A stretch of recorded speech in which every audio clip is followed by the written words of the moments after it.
Yeah, we're live. It is. Oh, even nailed it. 2 minutes early. Nothing like being perfect. 6:58, a little bit before 7. Tonight we're going to talk about a couple things. One, we'll start off with the video that I put up, and actually that was yesterday.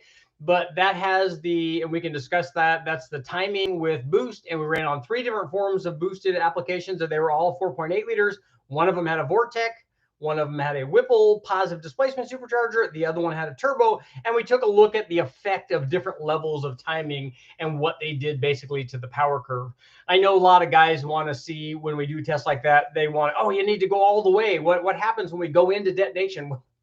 Well, what happens when you raise timing and start going toward the detonation level before you get to detonation level, you'll usually start not gaining power and then losing power and then start losing parts. That's usually what the sequence is. Sometimes you don't see that on some force induction applications, but we even started to see that on some of these. So that's normally what happens. And you would definitely see that on an NA one.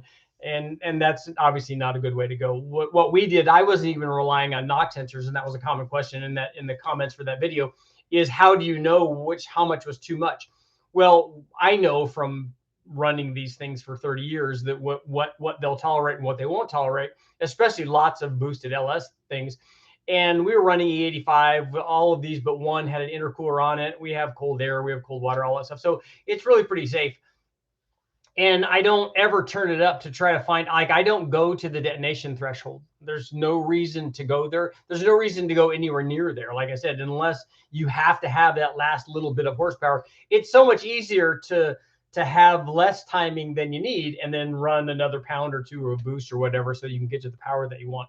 Obviously, when you get to the limit of things, okay, now the turbo is not wanting to support any more power, or the blower is not wanting to support any more power, and I just have to have that last little bit of horsepower because I want to brag to my friends or because I have to win a race or whatever it is. Okay, I understand that. Then you can start eking up and try to get the last little bit out of it. But when you do, just know that it's you're going into dangerous territory and it's not recommended. So that was the gist of the timing test, and it's really good because we showed it on different kinds of boosted applications, because every motor, like for instance, and I don't think I touched on this when we were doing the video, when I did the video, is one of the things that's interesting is if, and I didn't show this, if you look at the boost curves on all of these combinations, they're obviously going to be different. The power curves on all these would be different. Now, I didn't run them on exactly the same combination, but just the way that they provide boost and the power that they provide and the power losses associated with driving both of those superchargers. The centrifugal has a rising boost curve, and the positive displacement one has a little bit of a rising boost curve, although it starts out quite a bit higher than the centrifugal does. And then on the turbo, it depending on what kind of wastegate control you have, it should have a nice flat boost curve if you can do it, but it still has to rise up and get to whatever the relief point is for the wastegate, and then it will kind of maintain. So all of them will be different. The interesting thing is, like on the centrifugal, we could add a whole bunch more timing down low because it may only have 2 or 3 pounds down low, and we can run more timing than closer to NA timing that we would run there than on the either one of the combinations that are going to have more boost there. The positive displacement blower or the turbo that might have more boost there, you're not going to run as much timing there. The boost is going to be higher, so the timing is generally lower. So all of those things could make for different timing curves for these different boosted applications. So it's there's a lot of stuff to talk about, and that's why having a really good tuner who understands all this stuff is very important to get the most out of what you're doing. And then we talked a little bit last night in the live feed about the transition areas where you're going from part throttle to full throttle NA, and then when you transition into the boost section of the map, and what you need to do to make that all smooth and seamlessly and not drop a bunch of timing like all of a sudden. Just because you've got 1 pound of boost doesn't mean that you just take all the timing out of it. You actually just need just a little bit less than you did when it was at wide open throttle NA, and then a little bit less as you go up and up and up. And so all of that that's one of the great things about learning to tune, is you can try all of those things, and especially if you're doing it in a car, excuse me, on a chassis dyno, you can see if you get knock counts and stuff and see how far is too far. And it's really pretty good information, especially if you're running the factory stuff. It works pretty well. Tonight, I put up the the question for you guys, and so here's what I want you to do is we want to do a poll here, and so I want you guys to let me know. Not long ago, I posted a video up on the comparison that we did with a stock LM7 cam, and then one was the Truck Norris cam from Brian Tooley Racing, and the other one was Matt's cam over at Sloppy. The what is the best cam ever made? You know, what's the best cam for my 5.3? Well, it's right there in the name. It's the best cam from Matt over at Sloppy. And so the question is, you know, obviously after you run them NA, the question always is, yeah, but do they work under boost? You know, spoiler alert, I'm obviously going to run those tests, but they do work under boost. Every cam does, as we already know. If the stock one does, and these are both better than stock, guess what they're going to do under boost? They're going to work really well.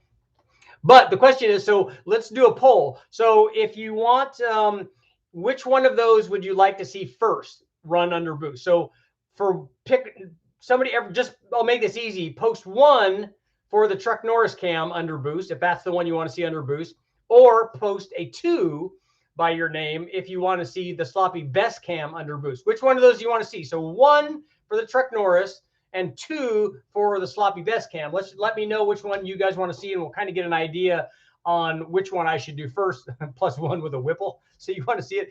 I won't run a Whipple. We'll run these both, either one of them with a turbo. We'll end up running both of them eventually, but we want to see which one we want to do first. Casey, you want number 7? I don't know what 7 is.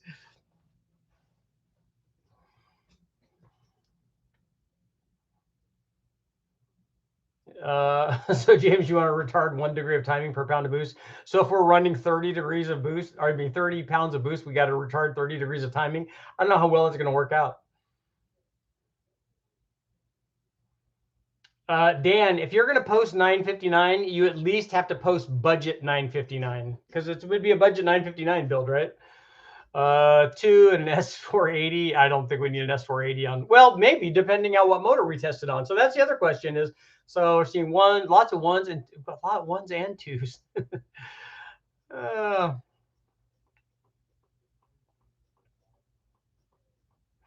What's more important for boost, a cam, lift, or duration, or LSA? Just the cam is important. Of all of those things, the most important thing for boost is the NA power. So none of those things matter. Whatever it makes NA, that's the important thing. How would that work at 80 psi of boost? Well, if it's a 959, they'll take 80 pounds.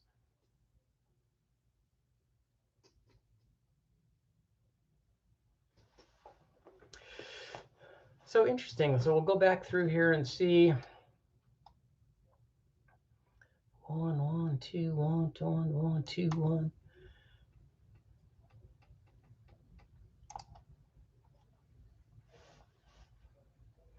The best cam.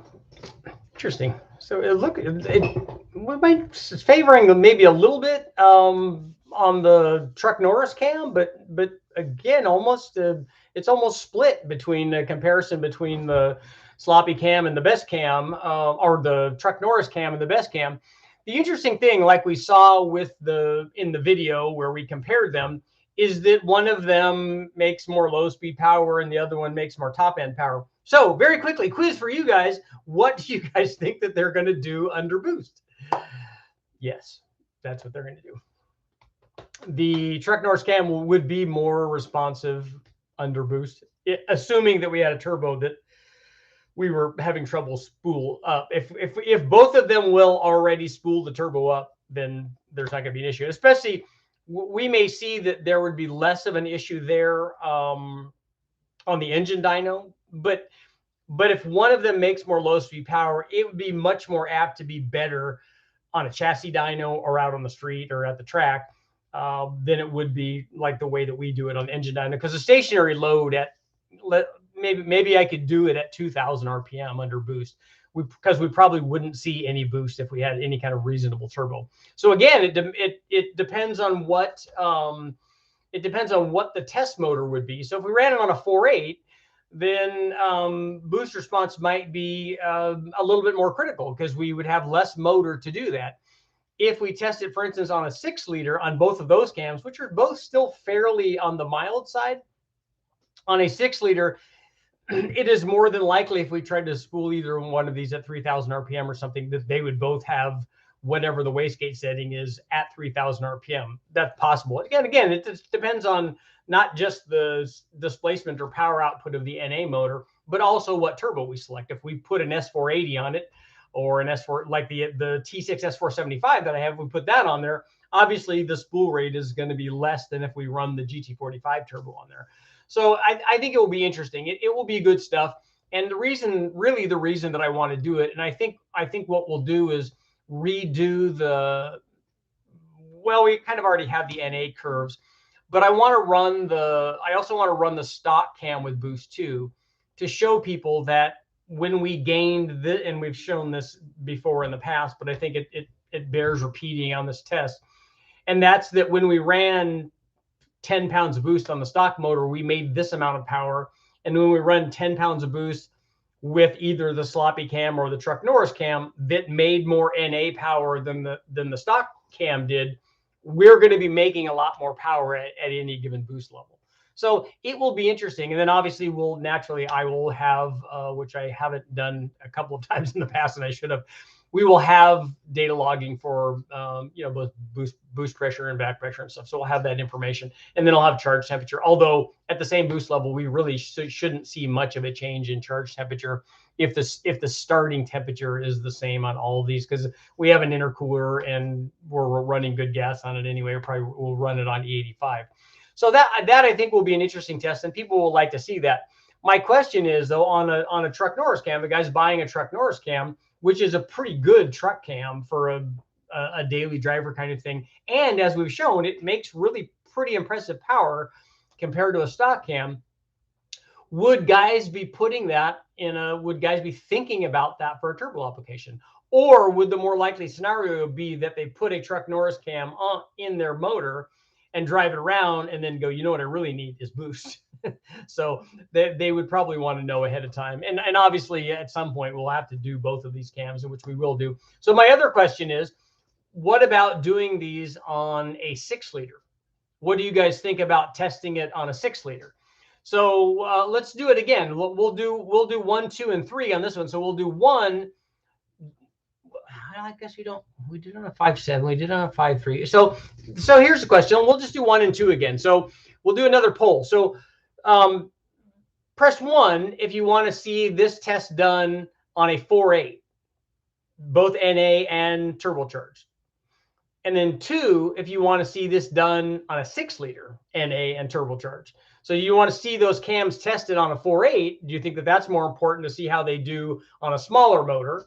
Or do you want to see how they do on a bigger motor? And I guess 3 is that we want to see it done on both of them, because I think that everybody would pick 3 if that were the case.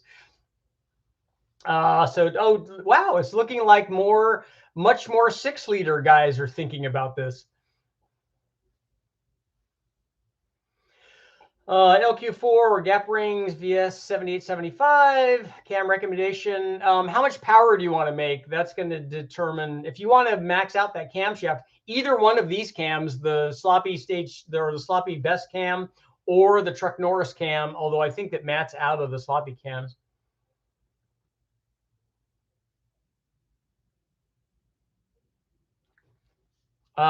Everybody seems to be much more interested in the 6-liter or 6.2 or 7-liter. I don't have a 7-liter. I don't have a 6.2 either, I don't think. There might be one at Westech. I don't know that they would let me run boost on it, though. Are you familiar with LS Acceleration's NSR cams? I am not. I'm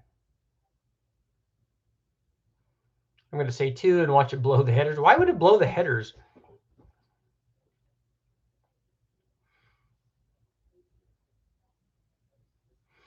Would the truck Norris cam run out of RPM faster? Well, you saw what it did on the power curve. So it's going to make less power down low, and I mean more power down low and less power at the top. Although the difference between the cams, both at the bottom and the top, because the cams are not that far off in their specs if you look at it, we didn't see a dramatic change. You didn't see more than 1 pound of boost change between those cams at any point. So at the top or the bottom.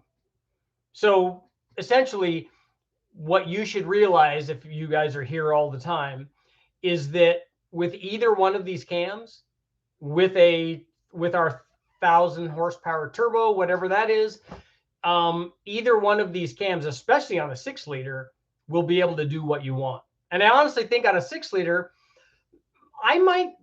you might tend more toward there would be an argument to be made for maybe the little bit bigger cam, because you'd have the low speed response from the 6-liter anyway. And I would especially say that that's probably the case if you were going with a smaller turbo like a GT45, then I would pick the bigger cam. But the other thing is, and this is going to be an interesting discussion that people are going to have with themselves, like I do all the time, talk to myself all the time while I'm driving, and just in general while I'm walking around. But the interesting thing is, either one of these cams on a 4.8, a 5.3, or a 6.0, if you turbocharge them, even if you've done nothing else, just cam and springs, and you have a truck intake manifold or whatever you have, and you have a 1,000 horsepower turbo, any of these cams will make 1,000 horsepower. So then the question becomes, well, if any of them will do that, what else do I want? What else am I looking for from my cam? Am I looking for the chop? Then maybe the bigger cam. Am I looking for more low speed response or drivability? Maybe the Truck Norris cam. Again, that's going to be up to you guys. You guys are going to have to decide individually what you like there. Dan, I want a cam that idles at 600 RPM and still pulls to 8,500. Oh, and it has to get 25. I don't know why you'd put 25. Why wouldn't you just say 50? I mean, if you're going to go, you're going to blow something. I'm just going to watch with your head shaking. I don't know how we would blow a 6-liter up with either one of those cams and just a reasonable amount of boost. We've tried to blow the 6-liter up, and I wasn't successful at 29 pounds. How much difference between the Truck Norris cam and the BTR Stage 2 truck cam and power? If you look at the video, I put that up there. The Stage 2 cam would lose a lot down low compared to the Truck Norris cam. The Summit 8720 for a street car. I don't know the specs on the Summit cams, but the ones that I've tested have worked out really well.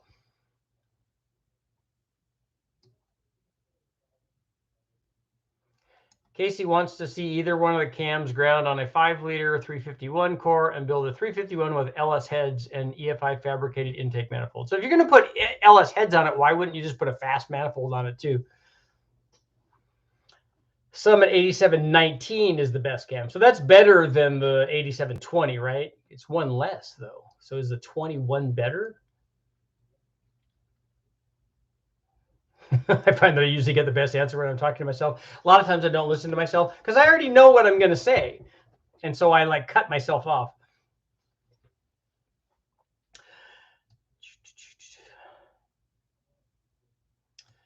Chris, I want stock stall speed for months until I did a Circle D 3400. That's a high stall speed, so you can put a lot of camshaft in that. Had I known how tight a 3400 stall was, I would have been 400. Well, if you have a 3400 and you want to convert your 3400 to 4000, all you have to do is add boost or nitrous. And all of a sudden, if the thing's making another 200 foot-pounds of torque, you'll raise that stall speed.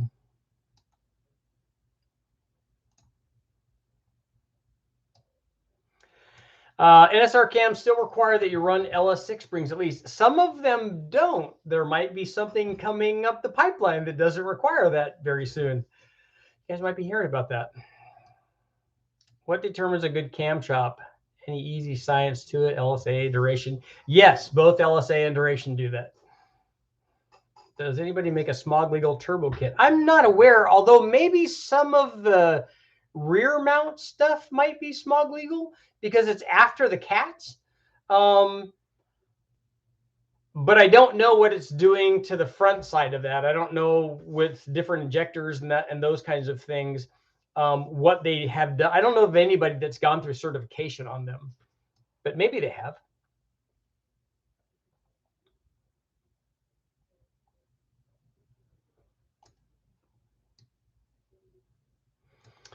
Michael, I'm really interested in this test because I've already bought a Summit 475 turbo and the Truck Norris cam. Though that's going to be a good combination, actually, because that's a fairly big, the Summit cam, I mean, the Summit turbo, the S475 is, at least the one that we ran, is their T6 version with the 1.32 AR. So it's on the big side, and it's got a really big exhaust after the turbo, which I like, but it's hard to package.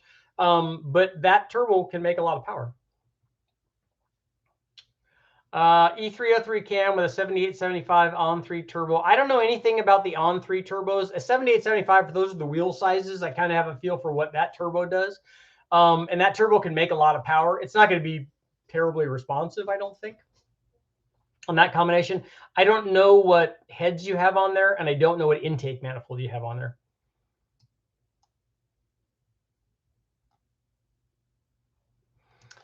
No, NSR should be fine with stock valve train, or they wouldn't label them NSR.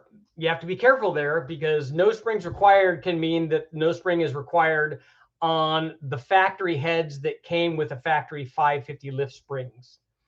Lots of the real short stuff, like that came in on the 706 heads, the 862 heads, even some of the 317 stuff that were designed for the sub 500 lift cams, won't work with a lot of those NSR cams, because a lot of those NSR cams are over 500 lift. You suggested the 8720 gains everywhere, 120 horsepower at the top. If you're talking to me, there's no cam that will gain 120 horsepower at the top and gain power at 2000 RPM. I've never tested one like that. Not from Summit, not from anybody.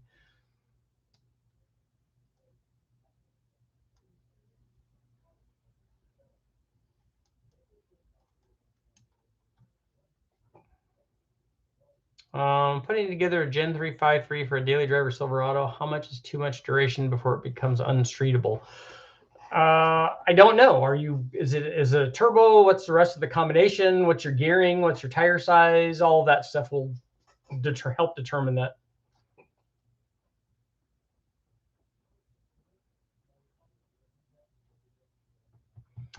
Is the sloppy best cam too small for an LS2? I have CNC ported 243 heads and a fast intake 3600 stall converter.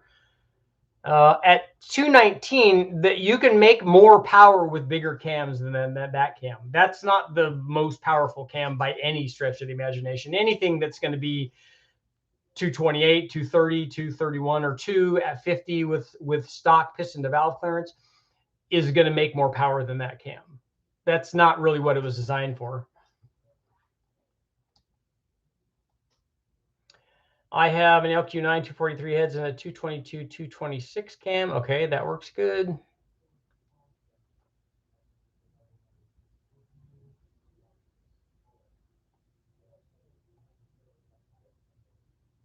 I'm trying to scroll back here to see something.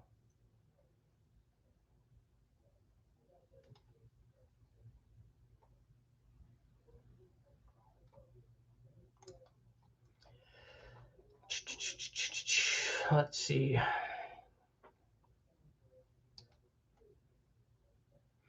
F cam would be better with boost.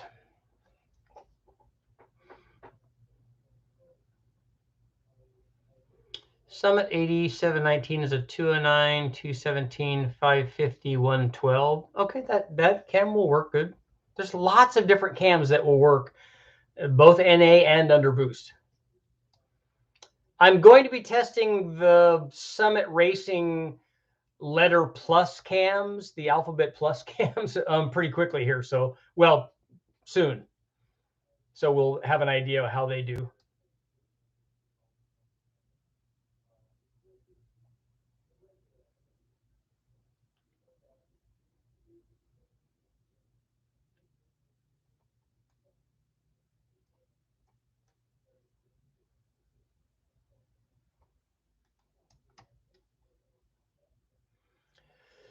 Low LSA isn't good for boost. That's actually not an accurate statement. You can't make general statements like that. If the cam works NA, it works good under boost. That's why a lot of people, and this was an interesting thing, because we got this comment a lot when people looked at the specs of the truck Norris cam. Oh, it's got 107 or something LSA, and they're just fixated on that number, not knowing doing the rest of the calculations to know what the valve vents, what's actually happening, because you can have a tight LSA and low duration and a minor duration split and not have a lot of chop and actually have it help low speed power a lot. In fact, it can be argued that a lot of guys are worried about overlap. Well, it can be argued that overlap, and especially tight LSAs, improve power down low. And so if they do that, guess what they do to boost? They improve boost response. That's right. Tight LSA and overlap improves boost response. You heard it here.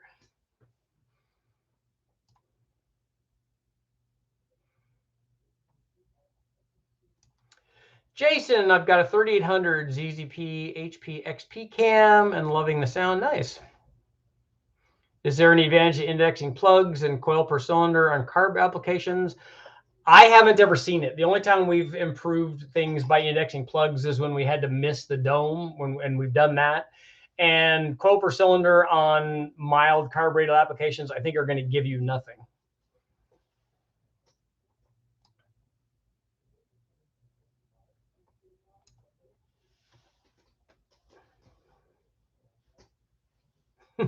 If low LSA was good for boost, do you honestly think all cam makers would make their boost cams 113 to 115? So maybe we could bet, because it's really easy to show on the dyno.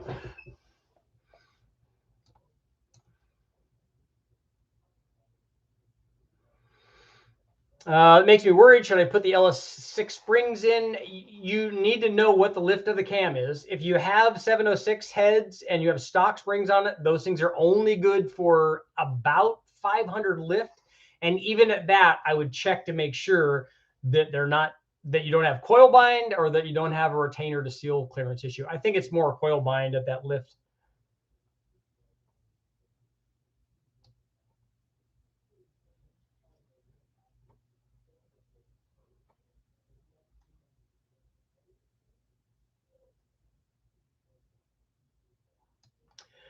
They choose wider LSAs because most people are running GM ECUs, which are tough to get tuned in and lower LSAs. The thing with tightening the LSA usually has less to do with boost response and that kind of stuff. It has more to do with like idle and drivability.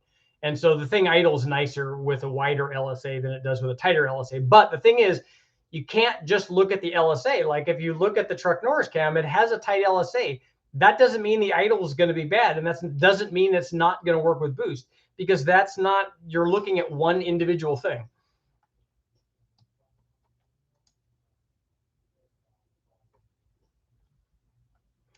What RPM will stock LQ4 valves float at? It depends on what spring you have and what cam you have, and what rocker you have. If it's all stock, I don't know. We've revved them to 6,500 or more.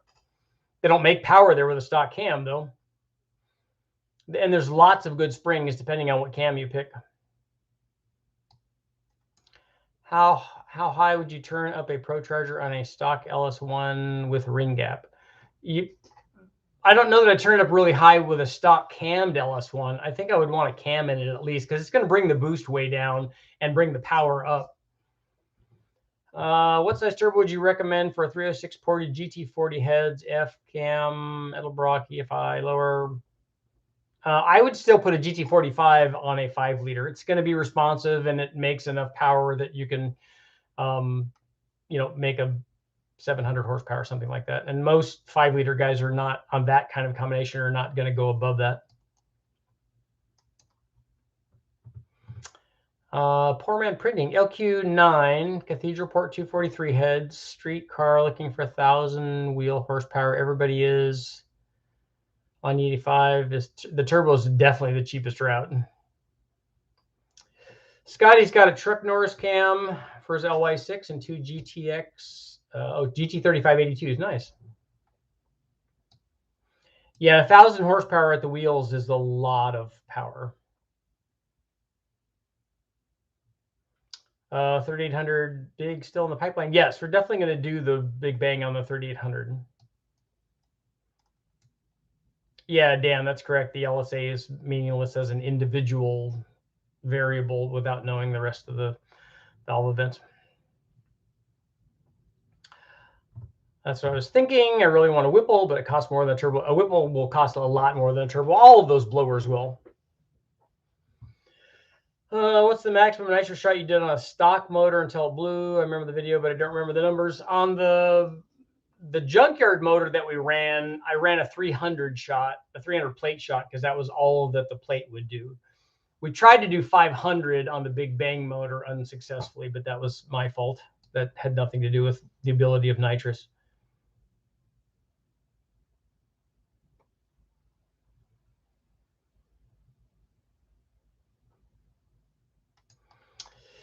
Um, 7 Mile. I'm running an L92, a twin GT45, stock L3 intake and stock heads. Is the Elgin sloppy stage 2 cam big enough, or should I go bigger? You don't need to go bigger than that. In fact, you can go smaller than that. That's actually not a bad cam for a 6.2 liter. And the twin GT45s will probably go to 4-digit power level, 1,000 or 1,100 or something at the flywheel, and so that cam will easily take you there.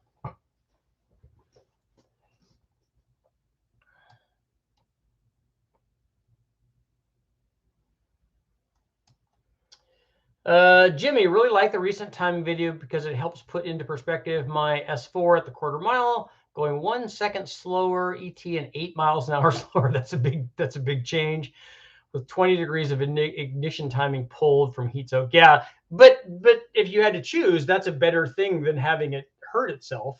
It's always better to have less power than it is to have less motor. 700 horsepower, 540. Like a single turbo and double the power to 1400. An S400 T6, a 92, 122. That turbo will certainly do it, yeah.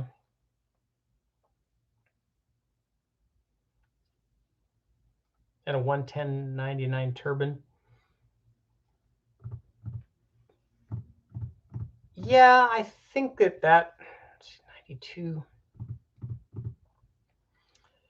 835.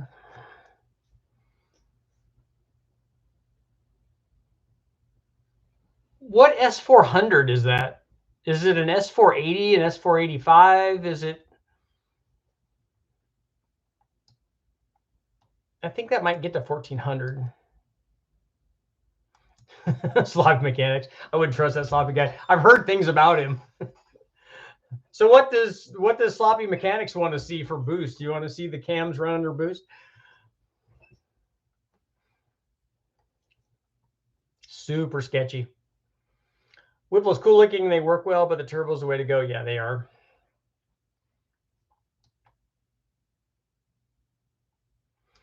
.228 cam with an LSA supercharger work okay? Yes, that will work fine.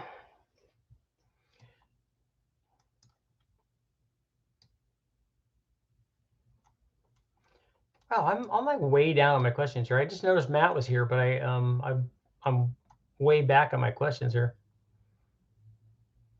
What's your opinion on Howard's Rattler cams? I've never tested any of them.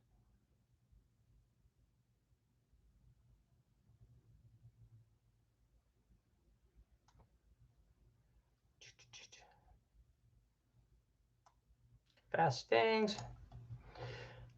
If you guys haven't done it, I mean, I'm sure all of you guys know who Matt is and have went over and checked out his stuff. But the thing that he's building with the cross ram on it and stuff, that's an impressive build.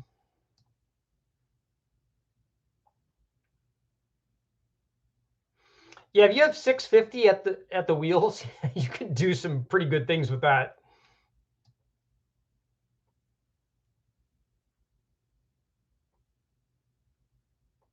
The nice thing about wanting 1,000 horsepower at the tire or 1,000 horsepower at the flywheel is that with a turbo application, you can make it not that. You can make it 500 or 600 or something like that. It doesn't always have to be set on kill, although look who I'm talking to. So did the LS4 intake make less horsepower because of restrictions or runner length? Yes.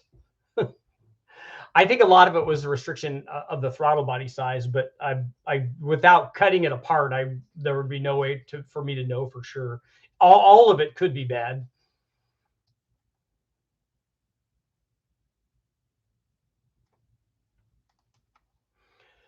Matt, did you run that motor that you have in your build-up yet? Have you tested that motor? Is it a 383 or is it a because I think it has doesn't it have the Summit stuff in it, the Pro LS stuff?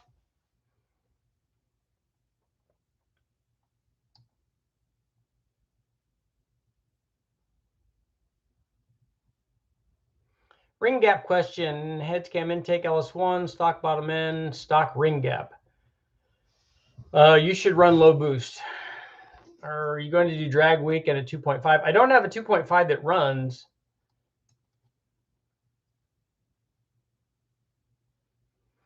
Dial a boost, yeah. Will the Terminator do boost in gears?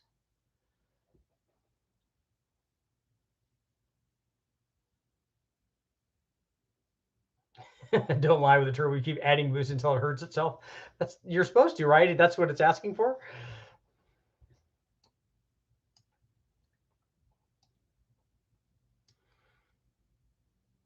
Oh, 366. Okay, I'll sell it Pro LS stuff. So, but you haven't. You haven't run it though on the dyno yet, have you? Stroked LC9 with slightly cut stock bore. Cool. If you stomp on the gas pedal with 1,000 wheel horsepower on the street, you better make sure you're pointing it in the right direction. Yeah. Here, Uncle Squirrel, I was late because I was completely knee deep in being awesome.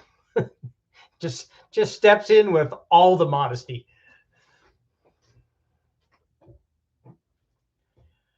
Boost by mile an hour is easy. Okay. What are your thoughts on using a wastegate for a centrifugal supercharger? I've seen it done. I remember the guys from Real Time doing it. And it helps to some extent. It'll never make a centrifugal do what a turbo does, but it allows you to run more boost. The guys from the supercharger manufacturers hate it, but Richard, oh, it's upside down. I don't know why YouTube does that. When I load a photo from my phone normally, and I email it to myself, and then I open it up and use that photo for my thumbnail, YouTube inverts that photo. So what I have to do is on my phone, I have to go in, look at the photo, edit the photo, rotate the photo like halfway, close it, open it back up, rotate it the rest of the way, then save it, then email it to myself, and then load it on YouTube as the thumbnail, and then it's okay. And I don't know why it has to do that. Justice, thank you very much. It's the biggest budget turbo I could find at Pulsar Turbo. Cost of $1,300. The description only says a 400 Inconel turbine wheel. Wow. That's 400 turbine wheel. Okay. There is a bigger one. There's a HX55 or something like that I saw, but that might be more like a 2,000 horsepower turbo.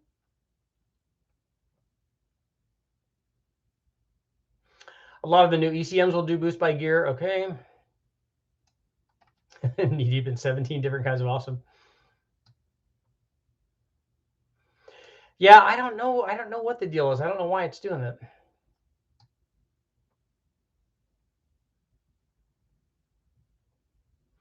Yeah, these guys did the bet. I mean, I was racing with in World Challenge. This is back in, I don't know, in the mid 90s probably. That Real Time was doing that NSX.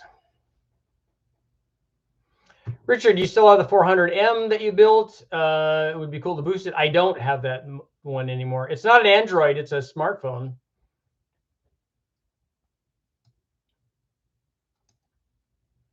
I'm very confused by the wastegate supercharger concept. What they want to do is a centrifugal supercharger has a rising boost curve. So what they want to do is put a giant crank pulley or a smaller blower pulley and really speed the blower up, just wick it all the way up, so that now it makes, instead of 15 pounds at the top, now it makes 20 pounds at the top. And what they're going to do is wastegate it so it still only makes 15 pounds at the top, but now it has all this extra boost down low. And so they're trying to improve the response rate and then clip the top. The problem is it doesn't work perfectly like that, but it does give you more average power.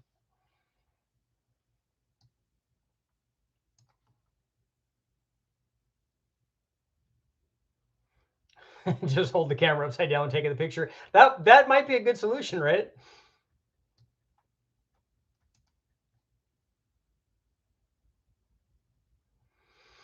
Yeah, the OptiSpark for the 411 PCM, I've seen that done. And whenever somebody asks me any sort of question about any kind of factory ECU, I always send them over to Matt because I'm like, look, I don't ever even run. I'm over there on the chassis dyno side when Eric and Ish and those guys, when they do tuning on the factory electronic stuff, but I don't ever use that on the engine dyno.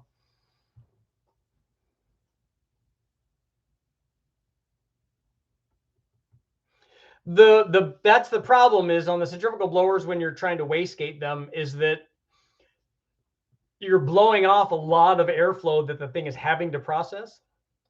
More parasitic loss. The charge temperature probably will be higher, and so it's just not a good situation. In fact, when we were talking to the manufacturers about the supercharger manufacturers, their recommendation is to restrict the inlet side of it. Put the pulley on and turn the boost up, but restrict the inlet side so it still has all the response down low, but because of the restriction, it limits it at the top. They like that idea better, but I've seen guys do it both ways.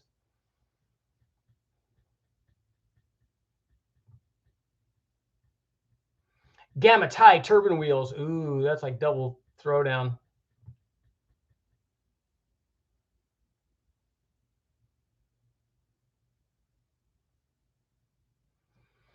Have you ever used nitrous to spool a turbo?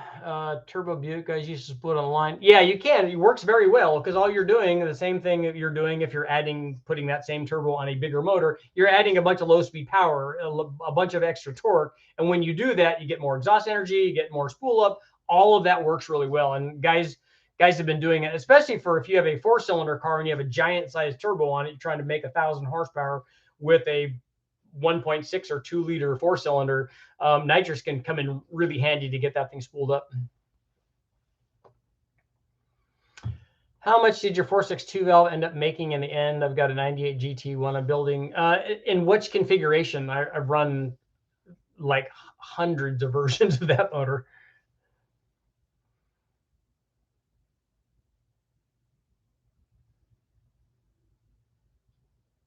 Nitrous and turbos are best friends. Yeah, if you look at the videos that I did, I tried to use nitrous as an intercooler, and it doesn't work very well as an intercooler. So you guys know it only cooled the charge temperature by about 30 degrees. But man, did it make the turbo come alive and make a lot more power. So it did that very well. And every time we've ever run it, we ran nitrous with the Eaton supercharger, and obviously it loved that. We've run nitrous with other turbos with intercoolers, and they love that. All of that is really good stuff. I joined in late. What was the consensus on truck Norris versus sloppy best for boost on a 6.0? Well, we were talking about which one we want to run first, and do we want to run that test on a 4.8 or a 6-liter? And it seemed to be overwhelmingly that guys want to see those cams tested on a 6-liter rather than a 4.8.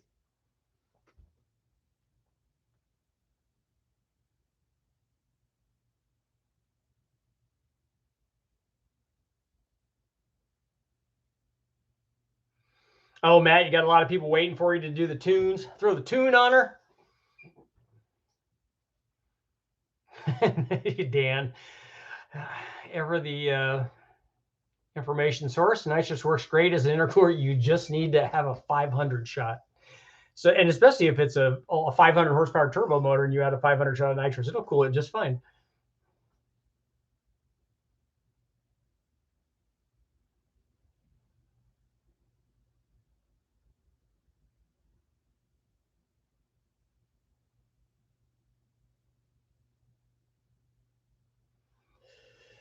The LT1 to 411 ECUs don't work long term. Wow, it does some stuff when pushing cam 1 to sensor and stops working at higher RPM. Weird.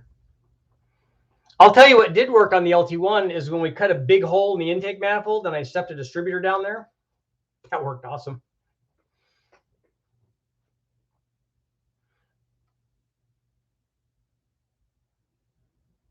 And Roland, this may be controversial. Uh-oh, it's like he's going to say something political. If time and money permit, do both the 4.8 and the 6.0. I kind of would like to see response rate on a 4.8, but you know, the people have spoken, so 6-liter obviously is kind of going to be the first thing.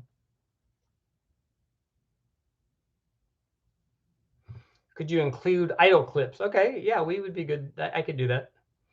I think the idle clips will both be really good on a 6-liter. The idle clip would be probably would be quite a bit different on the smaller motor, I would think.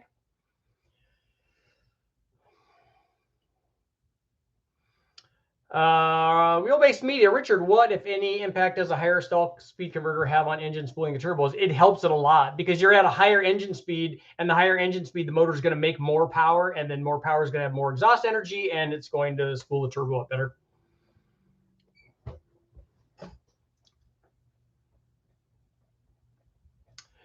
The SpaceX rocket booster is going to hit the moon at 5,700 miles an hour. That's pretty good. Yeah, this is a politics-free zone, definitely.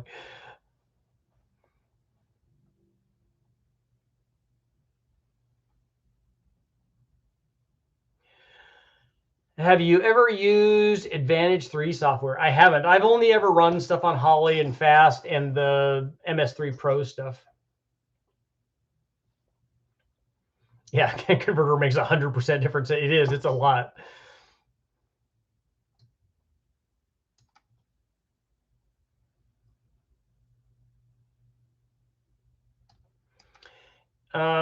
Fox Bodies and Freedom. Thought about rigging my Fox Body NOS to spray on my intercooler on my supercharger setup. 393 torque storm, small intercooler. I honestly don't. I think you're wasting your time doing that. If you take a look, I have a video up where I ran the intercooler ring that Nitrous Express sells, and it works really good. And we ran it on an air-to-air intercooler and fogging it with the we were using nitrous. You could also use CO2, which is much less expensive, especially now. Use CO2 to cool the intercooler. And what I would recommend is doing it beforehand and then doing it during. But the gain that you get in charge temperature from doing that to the intercooler, because then the air has to pass through there too, is not as much as you would want it to be.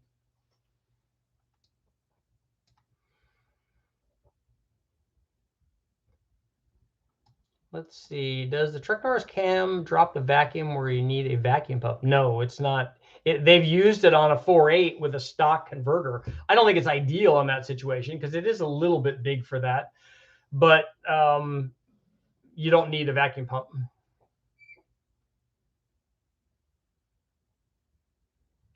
And you can spray water on the intercooler. That helps a lot, especially with an air-to-air. If you water mist it, it helps with the like the heat soaking. So it helps with the response rate of the cooler. Yeah, and if you want the nitrous to really help, Matt suggests that you put it right into the intake, which we know works very well. D3 brake and a purpose-built converter and 1,000 horsepower on the street. Yep.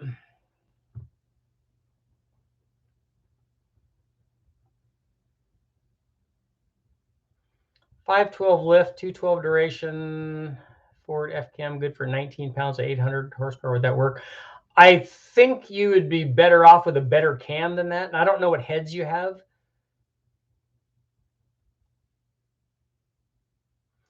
Just use a super small dry shot on a Holly and it'll drop the temperatures.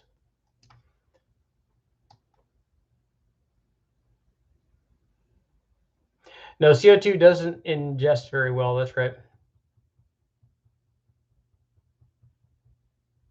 I think I ran a 125 or a 150 shot when I did the nitrous test, when I was testing how much it affected the charge temperature on the intercooler, or using nitrous as the intercooler, but it only dropped the temperature by about 30 degrees. Sloppy S478.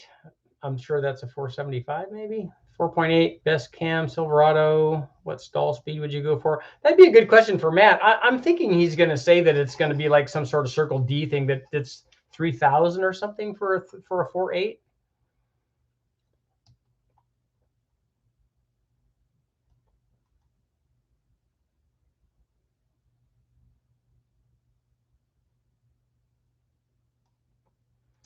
How do you match up head gaskets? We just put them on. I don't know. Are you talking about trying to match the bore size? The Felpro ones that we have different bore sizes available. They're never going to be exact. They have some that are exact the same. But the thing is, if you look at your cylinder heads and the bore size, a lot of times the chamber size on the head is a different size than the cylinder is. So if you put 243 heads on a 5.3 or a 4.8, the chamber is bigger than the diameter of the bore is. So now what head gasket do you use? Well, you use a head gasket that's the size of the chamber. So we always put the head gaskets that's the size of the bigger of the two things. Normally the chamber is bigger than the bore is.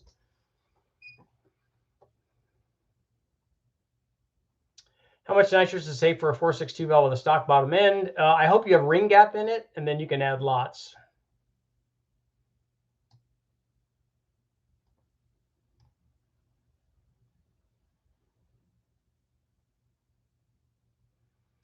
I know every cam is a turbo cam, but do you think the Trek Norris cam would do great with a turbo for drifting use?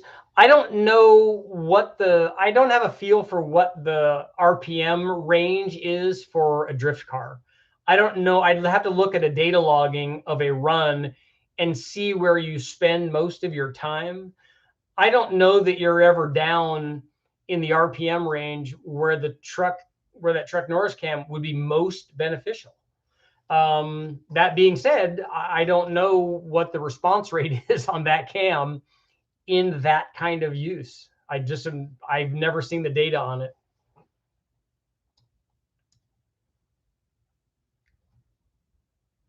What size cam would you recommend for an LSX 454 with a 107mm turbo? How much power are you trying to make? What can I do to my 93 Silverado TBI 4.3 liter to make a little more power? If they make headers for it, that might help. Air cleaner, maybe a tune. They don't work well, but old Mopars are super sexy. Old Mopars are awesome. Matt Mullins in the house.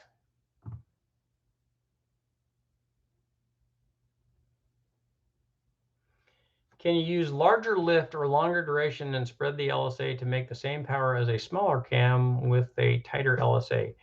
If you have longer duration, you're not going to make low speed power like a smaller cam will.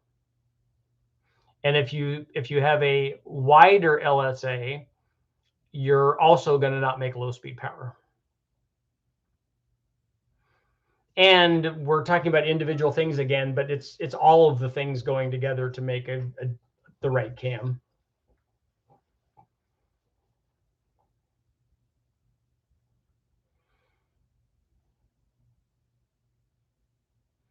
How do I figure push rod length on a stock rocker Trek Norris cam LS7 lifter?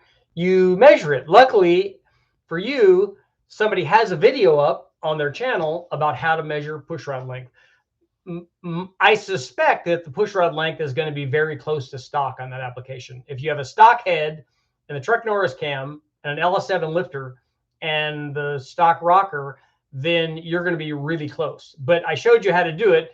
You just put a push rod in, like start with a stock one, have your lifter, your cam and your lifter in, put the push rod in, make sure that the cam is on the heel of the cam, meaning that it's not trying to open the valve. It's not up on the big pointy part of the cam, that it's on the small part of the cam.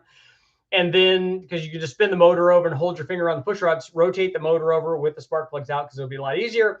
And then with your finger on the push rod, rotate the motor until the push rod goes down and it stays down. When it stays down, then you're okay. Then you can measure the push rod length.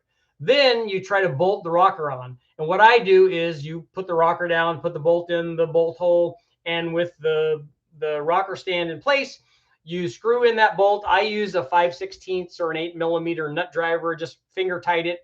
And you'll feel when you're at zero lash. Zero lash is when the rocker tip is touching the valve and the rocker cup is touching the push rod, and the push rod's touching the lifter, and the lifter's touching the camshaft.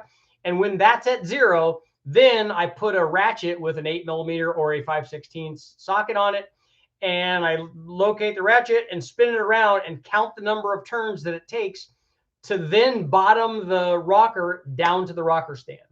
When you do that, you should be hopefully between a quarter of a turn, maybe a little bit more, and a turn and a half. Anything in there is kind of be the safe zone. If it's more than that, the push rod's too long. Like if you have to spin it 2 times, push rod's too long. If it's already down and has lash, the push rod's too short. I hope I've gone over that enough.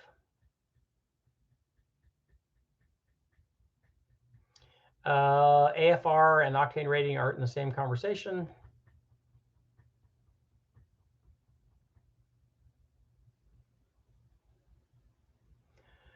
Most engines will make best wide open throttle power at something like 12 to 12.5 to 1. I've got an old 350 with a 750 CFM on my 72 Camaro. Nice. My first car was a 70.5. Has extreme energy comp cam over 560 lift. Is that okay? I don't know. I mean, the combination's fine as long as you have piston to valve clearance for that camshaft. Is there benefit to adding more duration but keep the same lift? If you want to make more power and you want to make it at a higher engine speed, look at all of the old factory Chevrolet cams, like the Duntov cam, and all those were like that. They were trying to help save the valve springs, basically, and not having very much lift. In that case, I think that those cams were like 480 lift or something, but they had a lot of duration. Like the factory cam had 246 degrees of duration at 50. Do you think a GT35 is too restrictive for a 5.3? I've actually never tried one of those, and I want to try one. Somebody told me that they have one on their 5.3 driving around. It's really responsive and a lot of fun, and I think it would work up to, like, if you put it on a stock one, I would say yeah. If you put it on a cammed 5.3, I think it's going to be kind of restrictive.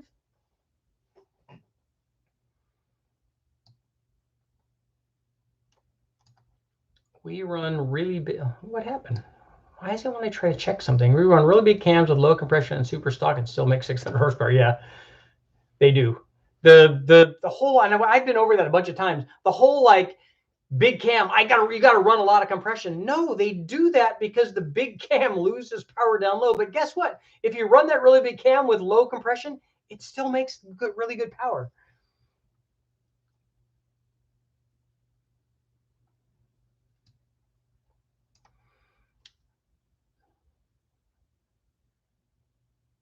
Dynamic compression ratio is not the end all for things.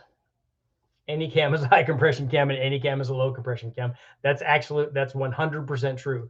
The ideal combination is to have high compression and lots of camshaft. Then that's what makes the most power. Anything else is going to be some combination of that makes less power. But the thing is, the compression helps with either cam. If you have high compression and low compression with a small cam, it will add power with higher compression. If you have high compression and low compression with a big cam, it will add power with high compression. It doesn't just work with one kind of cam. The compression, just like boost, works with every kind of cam.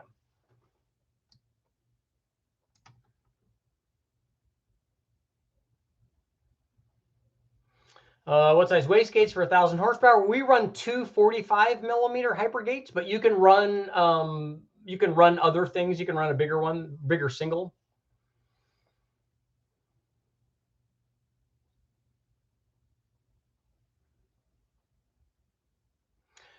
A GT45 will make 500. I don't know if it'll make 500 at the tire. It might, but not on a 5.3. It will definitely do it on a K24 or a K24 Honda.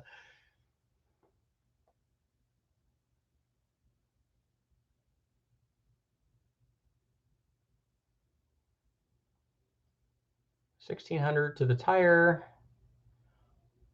103 LSX HR intake and PRC heads. That's a good combination. Sloppy, what kind of rum? The Malibu rum is actually pretty good. Although I think I might have sent you a picture of that, Matt. The drink that we've been having, although they're out of them now, as a matter of fact, I was on a business phone call about that. They're from a company that makes them. They're on the rocks, and they're cosmopolitans in a little bottle. I'll send you a picture of it that we just found over at the store. We happened to see them one day, and Lisa and I really like them. But Malibu flavored rum is good. Going back to the first Sloppy versus Truck Norris comparison, it seems that the Truck Norris has a slight dip at 4,000. I'd have to go back and look and see what you're talking about. I've heard I could shim the springs of my PI heads instead of spending a lot on beehives. Have you tried it? You can shim the springs, but the stock springs on the 2-valve might not have enough coil bind clearance for the cam that you're running. I have 2 TurboSmart 50s. Those are good. 205 AFR heads, 9 to 6-1, and an F cam good for 800. Yeah, is that on a 351 or something?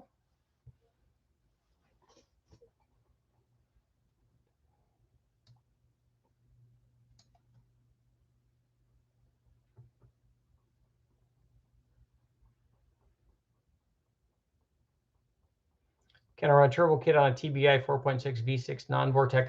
I don't know about the fueling for the TBI. I don't know if you might have to. A lot of times, guys back in the day use additional injector controllers and stuff for that to get enough fuel.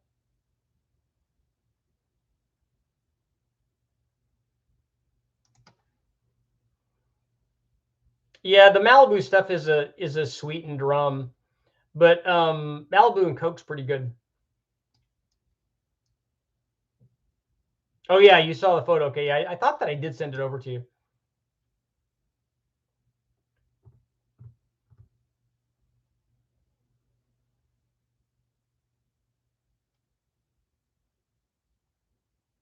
More marshmallow or Krispies in your Rice Krispies. You got to go with the marshmallows. That's like when you open a box of Lucky Charms, and why do they even have the other things in there, whatever they are, the grain things? You just all the marshmallow. You go through and take all the marshmallows out, and then you make one giant marshmallow ball, and then you just chew on that while you're watching cartoons, right? That's what you got to do with your kids.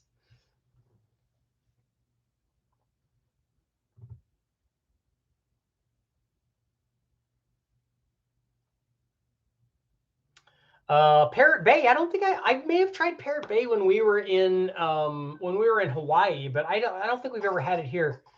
That prefers the home style. I have some of that too.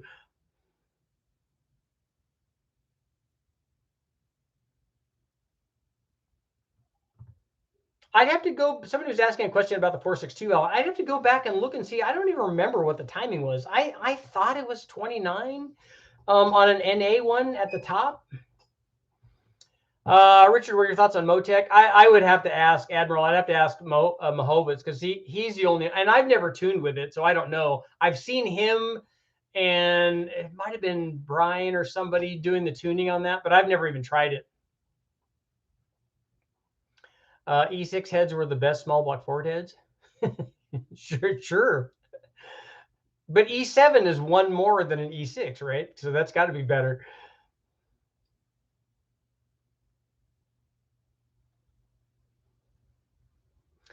Yeah, coconut rum. That's good.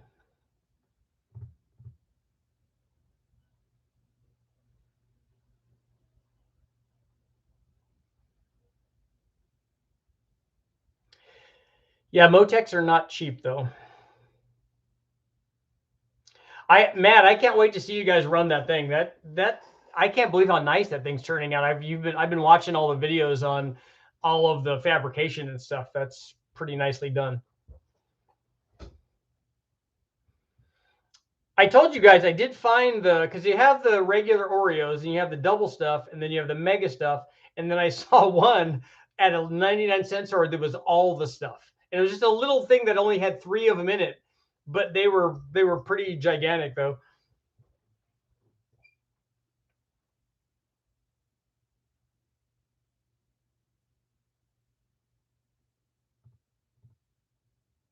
Yeah, if you guys haven't seen it, check out the build. It's nice. It's full of cross rammy goodness.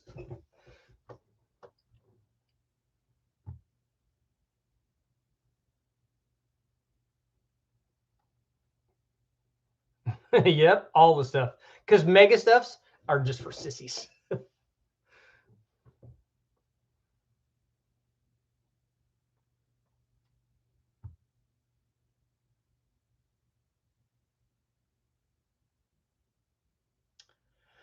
Wheelbase, you have an idle clip of the truck Norris cam. I think Brian did some idle clips on his stuff. I was on the phone yesterday, I think, with Brian, and it was an hour and a half. so that's how much when we get going about things that we're talking about, it was it's a lot.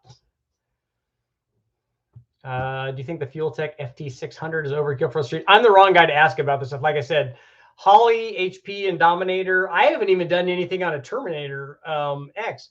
Holly, HP, and Dominator, Fast, the OG Fast stuff, the XFI, and then the new MS3 Pro on the 4200 specifically, not on anything else.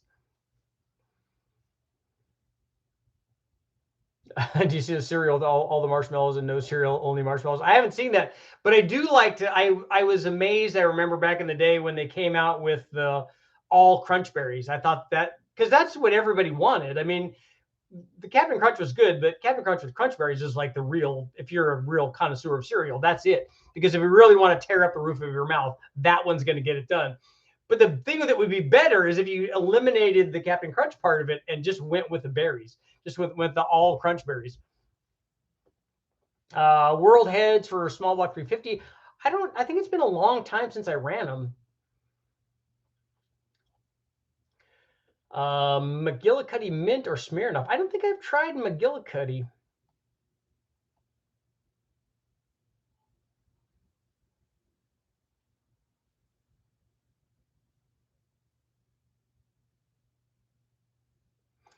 The only reason, and when I tell you that I've run these ECUs, and I've got to get going here pretty quickly, but when I run these ECUs, I'm not a tuner guy. The only reason that I know what those things are and what they do and how to do what I need to make them do for the thing that it happened out of necessity, because I didn't want to have Eric or Ish or Ernie or Tom or somebody else. I didn't want to have to make them do what I needed to do, because when I run a test, I want to run like 100 different pulls or 200 or 500 because I want to test a lot of things. And, I don't want to have to put them through it. So I wanted to learn how to do it. So luckily, those guys were there to help show me, hey, look, you need to, this is fuel, this is more fuel, this is less fuel, this is more timing, this is less timing. Usually once the thing gets running, that's all okay. Then I know how to do it. I know how to data log it, and I know how to look at stuff. And like I said, a lot of times they come up and they open up because I don't even usually look at the fuel map, at the 3D map. I'll just be tuning where I need it to, because I run from, we start at 2500 and then it goes up to full throttle at 2500. It goes across the top 3 cells. And that's the only thing that's tuned on the map a lot of times, because that's the only thing that I care about. And then Eric or Ish or somebody will come up and they'll look at there and go, oh, really? You haven't interpolated anything? There's nothing here it looks terrible. I'm like, I know. And I know if somebody else came in and saw, the map wouldn't be all smooth and pretty and look like a sand dune or whatever they want it to look like. It doesn't look like that at all. But I honestly, for me to get done what I have to get done and go into 50, 60, 70, 100 pulls, whatever it is, to get all these different things that I'm trying to test, it needs to be like that. And I don't worry about the idle thing so much, as long as it's anywhere near 1,000 or 1,500 or whatever it is. Okay, it'll be there and it'll come back to that every time. That's fine. I don't care what the idle vacuum is. I don't care about any of that. I care about getting all the dyno testing done. I don't have money. I race Porsches. That's right. But if you are doing, let me know if you're doing a budget 959.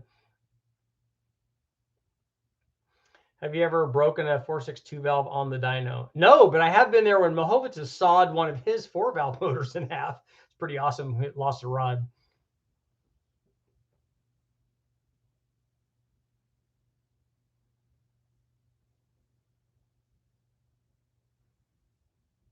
Why do you need to type in caps? Are you yelling at the computer? Yes. Captain Jack Sparrow. Uncle Rodney.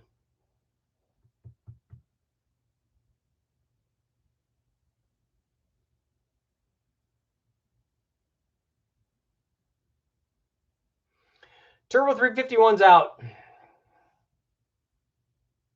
Matt, thanks again for joining us. You and I and Brian need to obviously get on a call. I've got something that I want to ask you, and I need a witness. Let's see.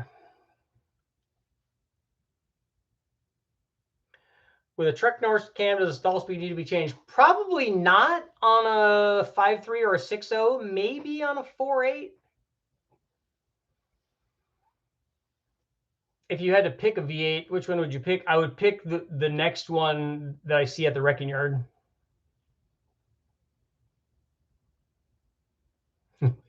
Yes.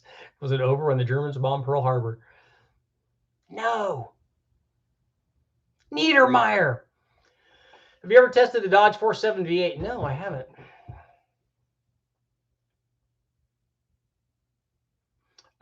Nothing new on the Nova, although I did get a phone call about it, though.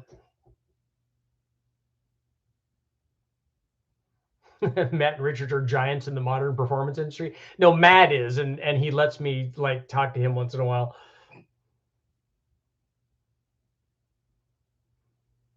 What stall converter would you run with a 232, 243 cam? That's probably going to be in the mid 3000s. Can we dance with good dates? That's it. Yes, with Fawn Leibowitz.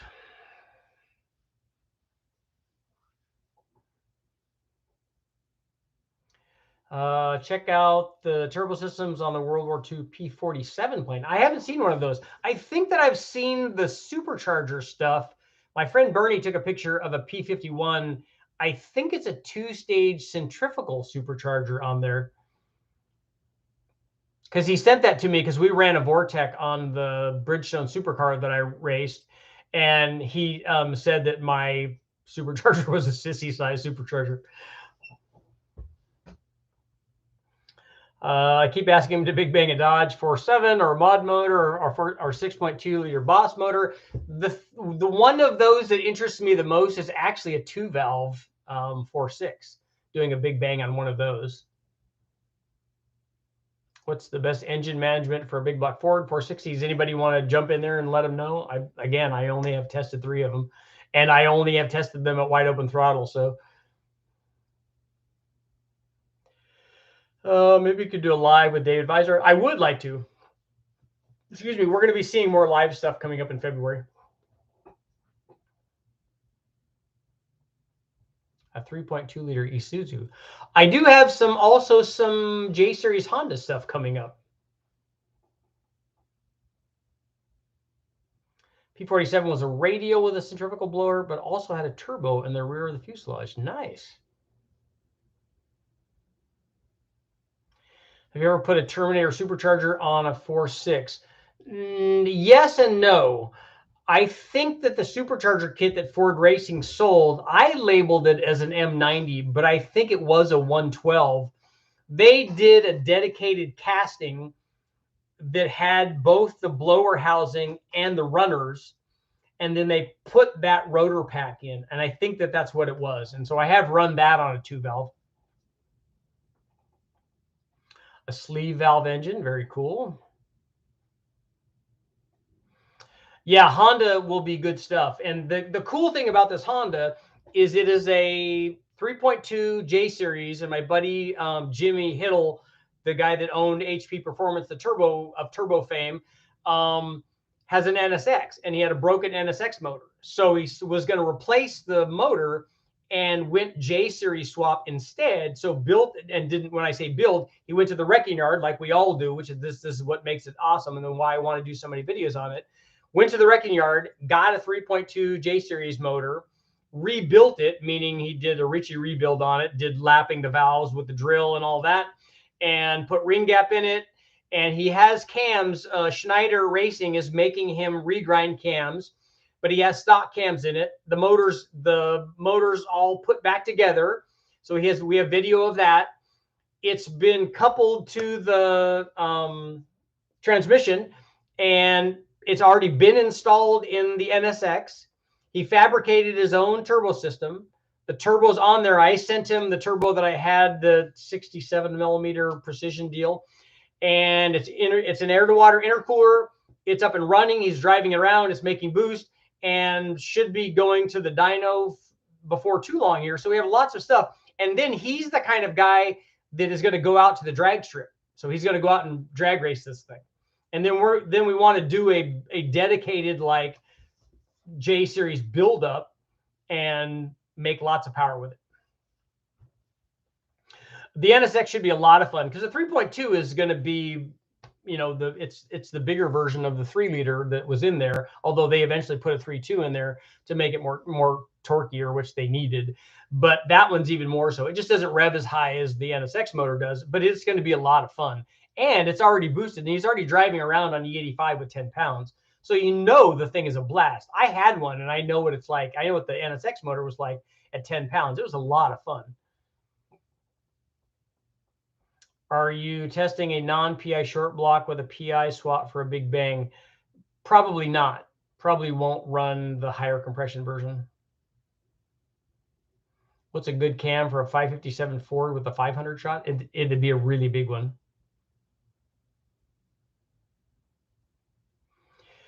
Toyota MR2 with a V6. He has that also. He also has an MR2 that we were talking about what motor he should put in there, and I think it may also get a J series.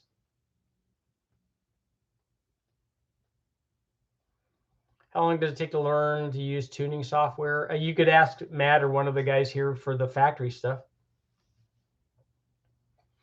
The NSX motors are really good. They're just really expensive, but and you won't find them in a wrecking yard. But you could go get a J series for like $500 in the wrecking yard.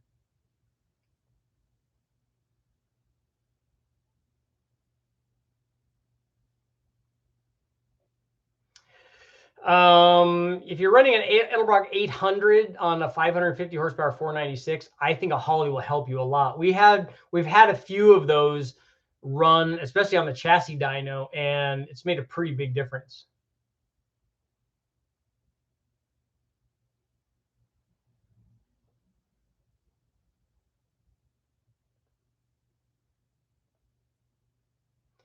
My NSX has a stroke turbo C30, now 3.45 liters, which was expensive, I would imagine. So the J swap makes sense. You could just go pluck them out. And that's a nice thing is if you break a J series from whatever, you're like, okay, I'll just go get another one. But if you break that motor in an NSX, that's like millions of dollars.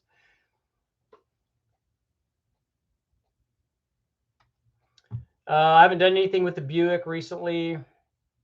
What are your thoughts on Torque Storm superchargers? I've run them on lots of things, and they're really good for 700 to 750 horsepower. That's kind of where they are. Have you ever considered testing a 2.2 liter from an S10? I have not. I think that isn't that the Iron Duke motor?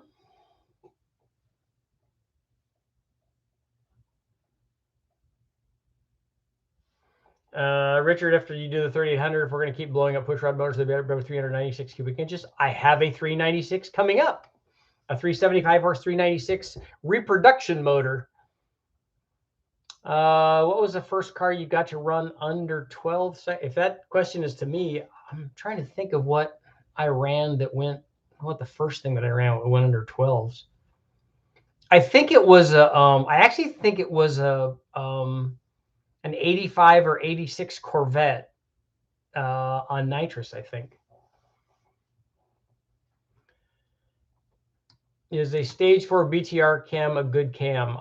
For what? We have to be more specific about what we're doing.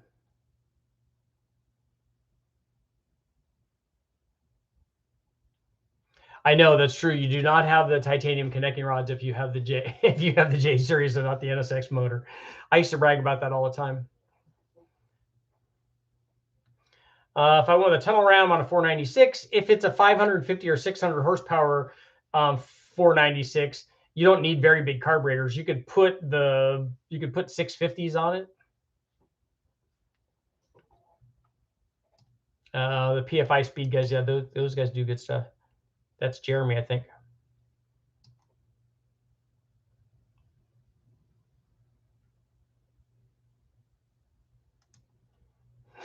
Yeah, I bet it makes 425 horsepower. I bet that 396 does.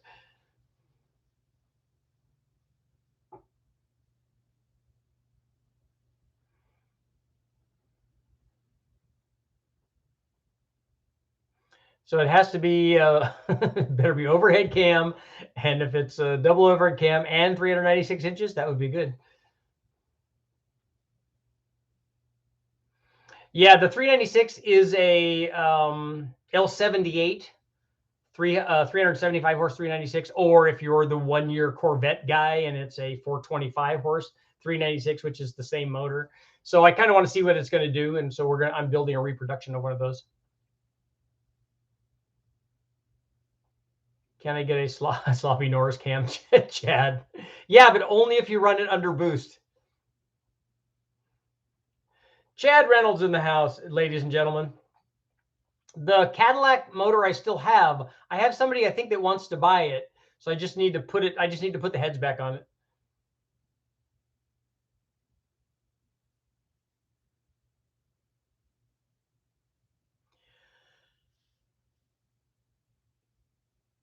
Yeah, I think that the 396, it's 11-1. It has factory rec port heads. It has a good dual plane intake manifold on it. It has a 780 Holly on it, and it has a big enough cam, I think, especially given that they use that cam on the 427 and the 454, that cam in a 396 should get that motor to rev and make power.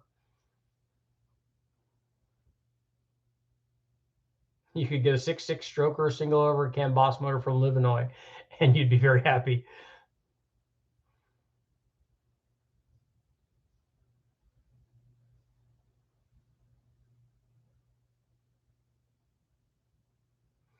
.5 turbo Dodge Caravan, those are good.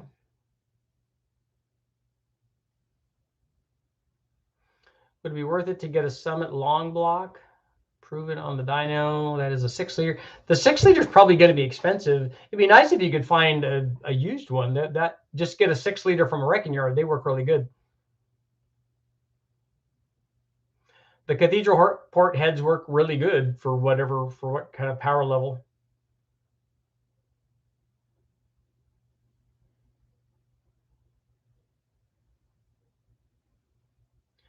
.216, 220, 550, 111, Texas speed, stage 3, low lift, and an L92 with a truck intake. That should work good. It's going to be a mild cam on that, but it should work good.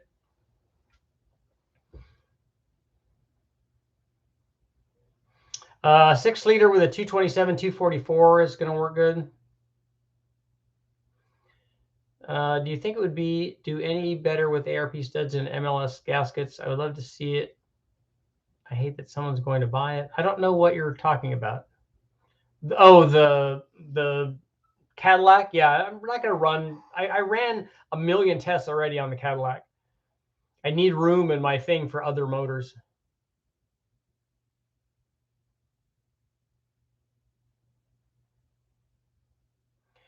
I don't know about the Texas Speed F35 cam because I don't know what the specs are.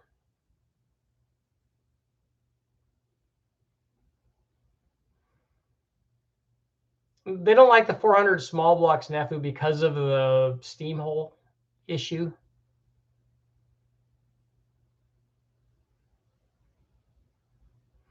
I haven't tested the GPI cams either. I think Brian Tooley has, though.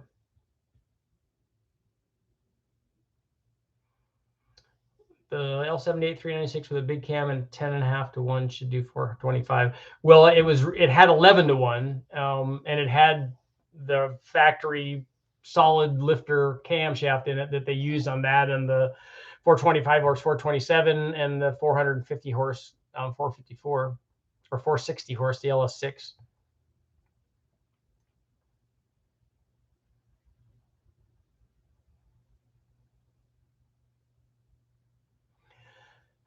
2006 Chevy Silverado. This will be the last one. I got to get going, guys. Chevy Silverado with truck Norris cam, VS Racing 7875, recommended daily driving boost level. I'm assuming you're talking about pump gas. So Matt, if you look at Matt Happel's stuff, he does 14 pounds of boost and 14 degrees of timing. So if you tuned it on pump gas, you can certainly run 10, 12, according to Matt, 14 pounds with the right amount of timing and obviously the right air fuel.